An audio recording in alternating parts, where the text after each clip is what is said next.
Assalamualaikum warahmatullahi wabarakatuh kepada Ustazah dan rakan-rakan. Pada hari ini, saya Fatin Amira binti Salahuddin bersama seorang rakan pembentang saya iaitu Nik Nur Adini binti Muhammad Kusairi akan membentangkan tajuk kita pada hari ini iaitu Kurikulum Pendidikan Islam KSSR. Sebelum saya menjelaskan dengan lebih lanjut tentang tajuk kita pada hari ini, izinkan saya untuk menerangkan apa itu kurikulum KSSR. Transformasi Kurikulum Standard Sekolah Rendah KSSR adalah merupakan pengukuhan dan penambahbaikan kepada kurikulum bersepadu Sekolah Rendah KBSR. Seperti yang kita tahu, KSSR ni merupakan transformasi dan penambahbaikan daripada kurikulum lama iaitu KBSR, dan kurikulum KSSR ni masih digunakan pakai sehingga ke hari ini. Tujuan transformasi ini adalah untuk memastikan murid ini dibekalkan dengan pengetahuan, kemahiran dan nilai yang relevan dengan keperluan semasa bagi menghadapi cabaran abad ke-21. Walau bagaimanapun, KSSR masih lagi mengekalkan prinsip KBSR iaitu perkembangan individu secara menyeluruh, pendidikan yang sama untuk semua murid, pendekatan bersepadu dan pendidikan seumur hidup. Seterusnya, saya akan menjelaskan tentang definisi kurikulum. Definisi kurikulum menurut Kementerian Pendidikan Malaysia KPM ialah kurikulum merupakan segala rancangan pendidikan yang dikendalikan oleh sesebuah sekolah atau institusi pendidikan untuk mencapai matlamat pendidikan. Ianya adalah suatu rancangan yang meliputi segala ilmu pengetahuan, kemahiran, nilai-nilai dan norma, unsur-unsur kebudayaan dan kepercayaan masyarakat untuk diperturunkan kepada ahli-ahlinya. Menurut pandangan Yeagley dan Evans 1992 pula, kurikulum bermaksud semua pengalaman yang dirancang dan dikemukakan oleh pihak sekolah. Seterusnya, saya akan menjelaskan tentang pengenalan kurikulum pendidikan Islam KSSR. Yang pertama, kurikulum standard pendidikan Islam sekolah rendah dibina bagi memenuhi keperluan pendidikan Islam secara menyeluruh dan bersepadu selaras dengan kehendak falsafah pendidikan kebangsaan dan falsafah pendidikan Islam. Yang kedua, pendidikan Islam sekolah rendah ini memberikan penekanan kepada ilmu, nilai dan kemahiran asas syariah yang perlu dikuasai oleh setiap murid Islam. Contohnya, dari segi aspek akidah, ibadah, sirah dan lain-lain. Iaitu aspek yang mengatur hubungan kita ni manusia dengan Allah.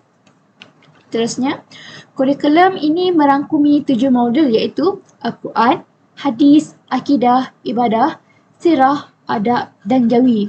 Okey, yang ni akan diterangkan dengan lebih lanjut oleh Nik Adini nanti. Proses pembelajaran dan pengajaran ini hendaklah diolah dan disampaikan dengan berkesan melalui pelbagai kaedah dan teknik yang lebih menarik dan sentiasa dikaitkan dengan pelbagai aspek ilmu dan amalan yang dapat diaplikasikan dalam kehidupan. Okey, proses PDP ini akan disampaikan oleh guru dengan pelbagai teknik dan kaedah yang menarik untuk menarik perhatian para pelajar agar mereka ni fokus dalam kelas tentang tajuk yang dipelajari agar mereka ni dapat mengaplikasikan dalam kehidupan seharian mereka. Seterusnya, kurikulum standard pendidikan Islam sekolah rendah diharapkan mampu membentuk murid-murid yang berilmu, beriman, berakhlak mulia, berketerampilan, bertanggungjawab, beramal soleh dan bertakwa. Ianya juga berupaya membentuk model insan yang bercita-cita tinggi, berdaya tahan, gigih berusaha dan mampu mengubah diri untuk menyumbang kepada tamadun bangsa dan negara. Seterusnya, menurut Zainab Ismail 2002, Pendidikan Islam merupakan salah satu cabang yang perlu diberi perhatian khas kerana cabang ini sangat penting bagi pembinaan sikap, watak dan peribadi. Dengan itu, mata pelajaran ini adalah salah satu mata pelajaran teras kepada murid Islam yang wajib diajar di sekolah dan institusi pendidikan yang mempunyai sekurang-kurangnya 5 orang murid Islam. Subjek pendidikan Islam ini hanya akan diajar oleh guru pendidikan Islam yang diluluskan oleh pihak berkuasa negeri. Seterusnya, saya akan menjelaskan tentang matlamat KSSR Pendidikan Islam. Okay. Matlamat Pendidikan Islam Sekolah Rendah adalah untuk membina dan membentuk hamba dan khalifah Allah SWT yang berilmu, beriman, bertakwa, beramal soleh, berakhlak mulia dan berketerampilan berdasarkan Al-Quran dan serta menyumbang ke arah mempertingkatkan tamadun bangsa dan negara serta kesejahteraan alam demi mencapai kesejahteraan dunia dan akhirat. Okay. Apa yang ditekankan dekat sini, matlamat ini adalah untuk membina murid-murid ini membentuk hamba dan khalifah Allah yang berilmu, beriman berdasarkan dua perkara iaitu Al-Quran dan Al-Sunnah. Seterusnya, saya akan menjelaskan tentang objektif KSSR Pendidikan Islam. Okay. Objektif ini dirangka untuk muridnya mengikuti pembelajaran pendidikan Islam ini agar mereka berkebolehan untuk membaca surah-surah terpilih daripada Al-Quran dengan betul dan bertajwid serta mengamalkan pembacaannya dalam kehidupan seharian. Okay. Membaca surah-surah terpilih daripada Al-Quran iaitu seperti surah daripada juzuk Amma iaitu juzuk ke-30 dalam Al-Quran. Yang kedua, menghafaz surah-surah terpilih daripada Al-Quran untuk bacaan dalam solat dan ibadat harian. Yang ketiga, memahami maksud beberapa surah terpilih untuk diamalkan dan dihayati pengajarannya.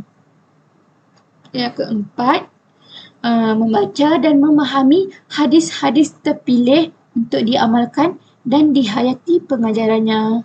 Dan yang kelima, memahami dan meyakini asas-asas akidah sebagai pegangan dan benteng dalam kehidupan beragama. Seterusnya, memahami dan mengamalkan asas ibadat sebagai memenuhi tuntutan fardu ain dan fardu kifayah. Okay, seperti yang diketahui, fardu ain ini adalah perkara yang wajib dilakukan oleh individu Muslim, iaitu melakukan apa yang disuruh dan meninggalkan apa yang dilarang. Sebagai contohnya seperti puasa, solat, menuntut ilmu dan lain-lain. Yang ketujuh, memahami dan mengambil iktibar daripada sirah Rasulullah SAW bagi menanam rasa kecintaan kita kepada baginda. Dan yang ke-8, memahami dan mengamalkan dan menghayati nilai-nilai akhlak dalam kehidupan seharian.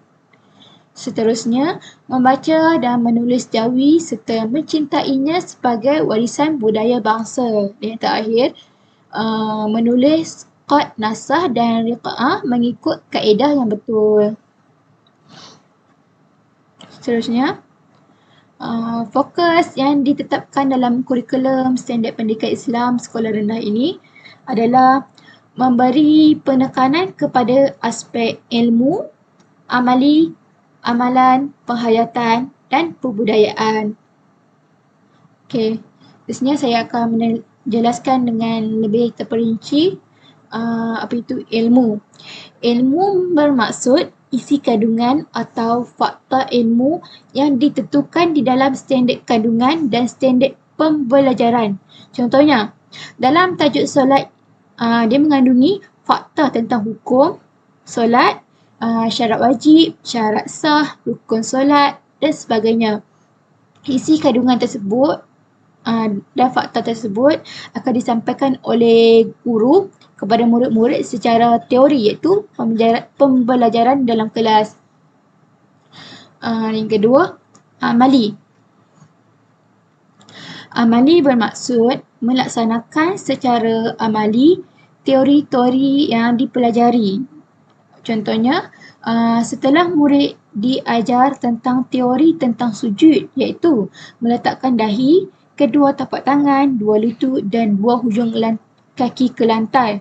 Murid-murid ini mereka diminta untuk melaksanakan secara amali, iaitu lakukan secara real lah. Dan amali ini sangat penting dilaksanakan bagi memastikan kefahaman yang betul tentang sesuatu teori tersebut. Seterusnya, amalan. Amalan pula bermaksud mengamalkan ilmu yang dipelajari dalam kehidupan seharian. Contohnya, setelah dipelajari tentang teori solat dan melaksanakan solat secara amali, murid hendaklah dibimbing agar mengamalkan solat dalam kehidupan seharian. Murid-murid ini perlulah sentiasa diingatkan agar mendirikan solat walau apa keadaan sekalipun. Seterusnya, penghayatan. Penghayatan bermaksud menghayati kesan dan pengajaran daripada amalan-amalan yang dilaksanakan. Contohnya, matlamat pensyariatan solat ialah mencegah daripada melakukan perkara keji dan mungkar. Murid-murid diingatkan agar sentiasa menjauhi perkara keji dan mungkar kerana mereka telah melaksanakan solat. Murid-murid ini juga mereka diberikan penekanan tentang apa kesan jika mereka melakukan perkara-perkara yang keji dan mungkar tersebut.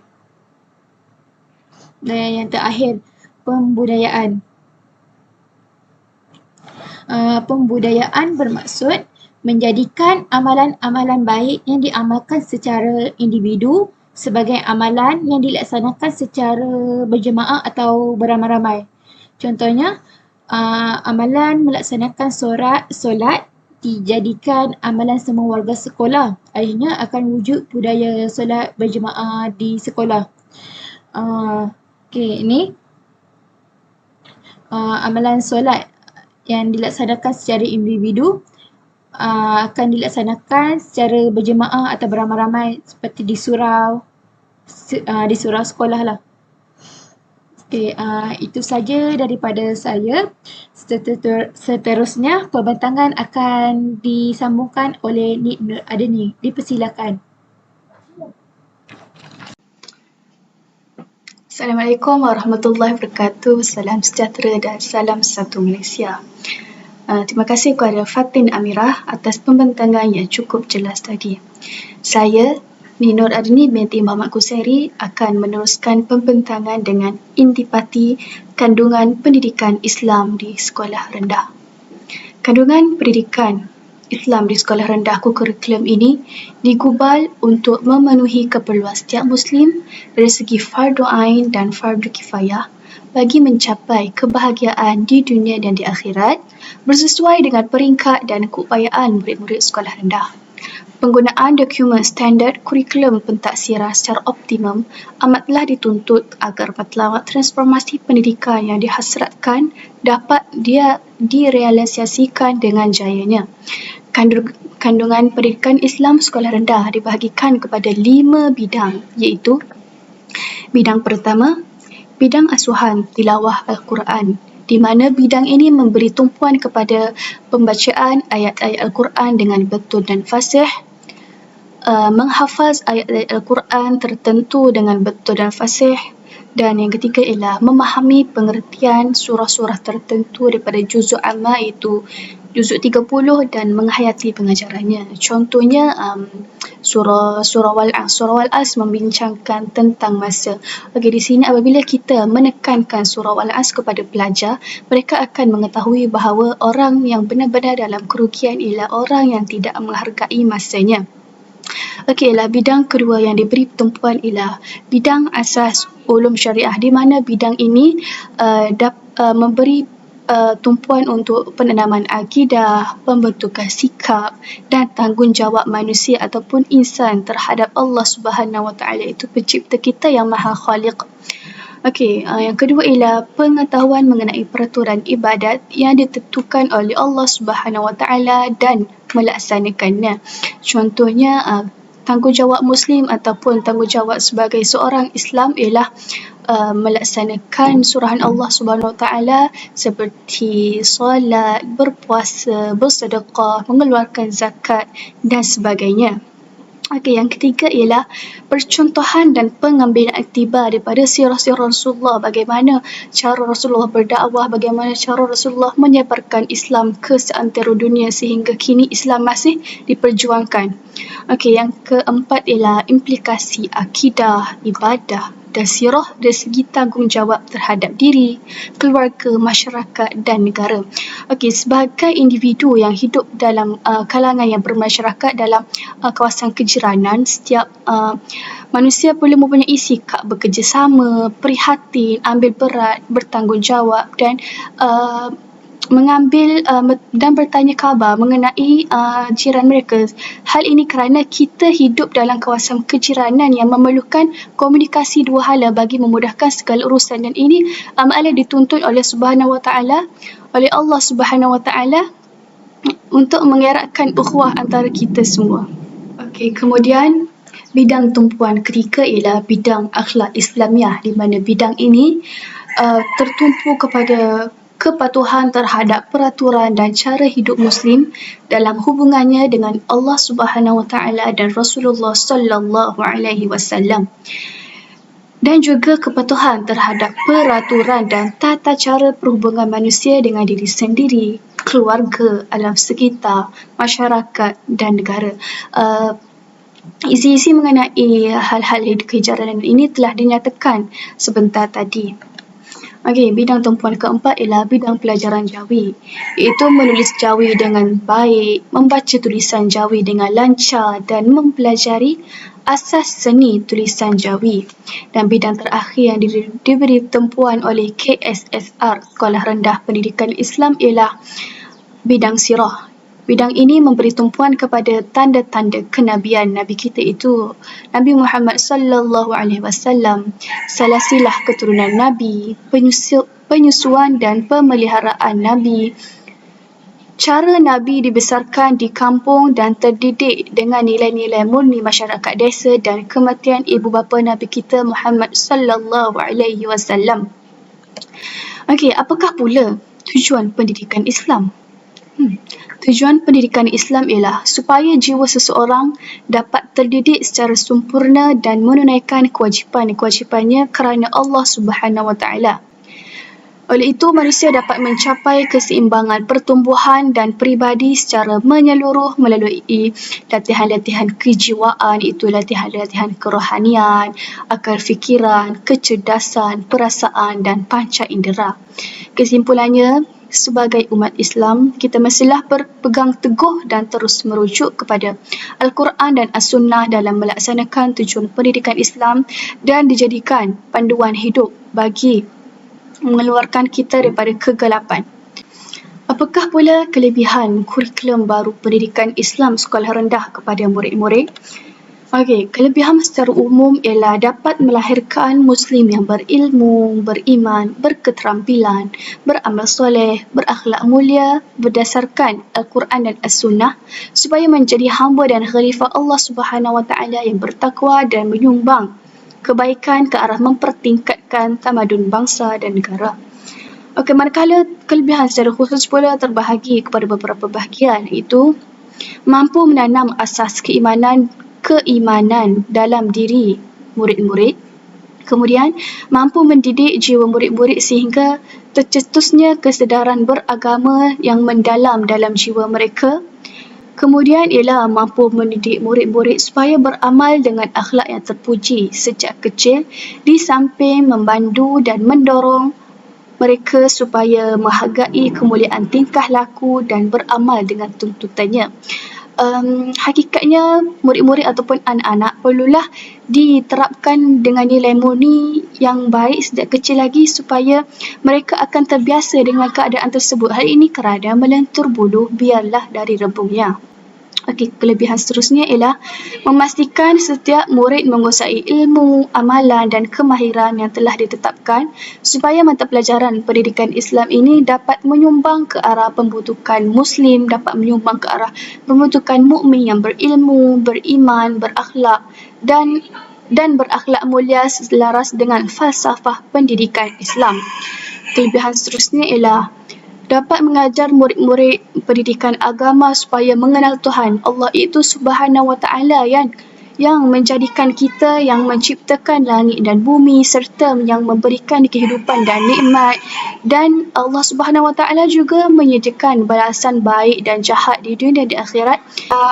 Menunjukkan kepada murid-murid bahawa semua ajaran agama baik dari segi suruhan atau larangan bertujuan untuk kebaikan diri seseorang dan faedahnya terpulang kepada masyarakat. Tujuannya adalah untuk menghindarkan kejahatan dan perkara yang memudaratkan bagi dirinya dan juga masyarakat. Kelebihan seterusnya ialah memupuk kecenderungan ke dalam jiwa murid-murid perasaan suka mempelajari Al-Quran dan menulis kitab suci Al-Quran. Dan seterusnya ialah menambahkan pengetahuan murid-murid tentang kelebihan hukum agama yang berasaskan Al-Quran dan hadis yang telah mereka pelajari. Dan kemudian seterusnya ialah mengajar mereka membaca Al-Quran dengan betul tentang bunyi, baris dan tempat berhenti. Contohnya kaedah pembacaan iqlab, ikhfa hakiki, idgham ma'al ghunnah, idgham bila ghunnah, mak wajib dan seumpamanya. Dan kelebihan seterusnya ialah dapat mengajar hadis-hadis Nabi kepada murid supaya mereka mendapatkan pengajaran dari segi kesopanan, adab dan tingkah laku daripada hadis-hadis tersebut. Kemudian ialah yang baik daripada biografi Rasulullah sallallahu alaihi wasallam, itu Nabi kita serta sahabat-sahabat beliau dan juga pahlawan-pahlawan Islam yang berjasa. Okey, kesimpulan. Kualiti pendidikan Islam di sekolah rendah perlulah dipertingkatkan agar lebih relevan dengan cabaran masa kini dan cabaran abad ke-21 maupun cabaran-cabaran yang akan mendatang. Kerana dari tempoh semasa ke semasa kita anak duri yang masih panjang dan semakin sukar dalam kehidupan ini kerana melihat pada zaman sekarang fitnah semakin berleluasa, rasuah semakin menjadi-jadi dan kesimpulannya kejayaan transformasi kurikulum memerlukan komitmen yang menyeluruh daripada semua pihak. Tidak kira pihak kerajaan, pihak ibu bapa, pihak murid-murid, pihak pelajar, diri sendiri.